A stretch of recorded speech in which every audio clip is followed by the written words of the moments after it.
work by Schubert, but his greatest quartet, the one in D minor known as Death and the Maiden, with its famous second movement, one of Oldroyd's favourite pieces of music. Oldroyd had been looking forward to this since August, when he'd been sent a copy of the Halifax Chamber Music Society programme, and had been planning to get away early from West Riding Police HQ in Harrogate. However, just as he was about to slip out, he'd received a call from Detective Chief Superintendent Tom Walker.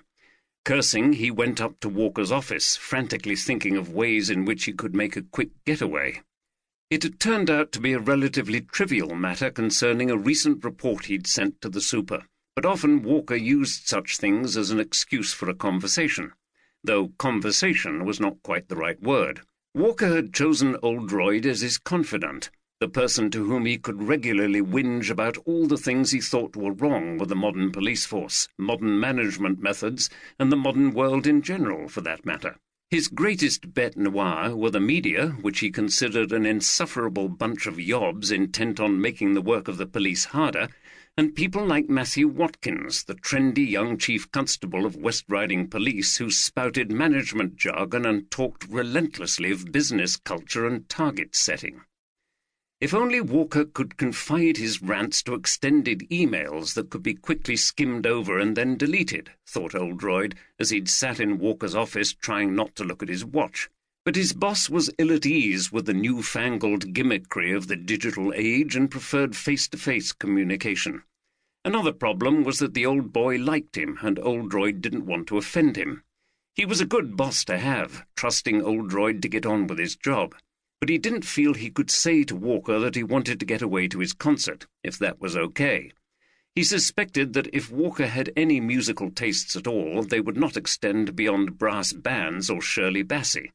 What he would make of a string quartet he had no idea, and didn't want to find out. As Oldroyd could think of no other plausible reason for getting away, he had to sit there while Walker railed on about Watkins. "Do you know what the latest is, Jim?" As usual, Walker didn't give him the chance to answer. "He's going to employ a firm of consultants to come in and assess our work patterns." "What the bloody hell does that mean? Can you imagine a bigger waste of public money? And that's not all. These consultants apparently specialize in banks and finance, so, of course, they don't know a bloody thing about policing. And then they'll produce some jargon-ridden report saying we're spending too much on—" And so it had gone on.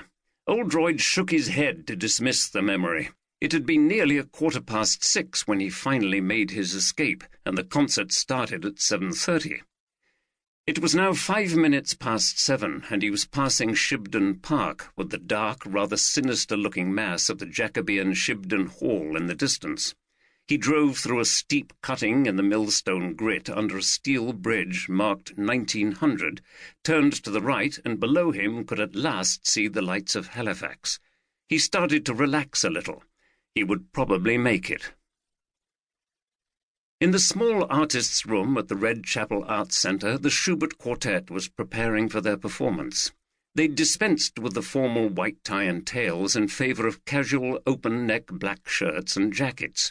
Anna Robson, the violist, wore a white blouse and black skirt. The German leader, Hans Muller, was at least 20 years older than the others, who were all British players. The second violin, Michael Stringer, Anna Robson and cellist Martin Hamilton had all studied at the Bloomsbury School of Music in London. They'd played together for nearly 25 years and won an international reputation for the Viennese classics of Haydn, Beethoven and Schubert, but especially Schubert. Their acclaimed recording of the complete Schubert quartets had won a rosette in the Penguin Guide to Classical Music.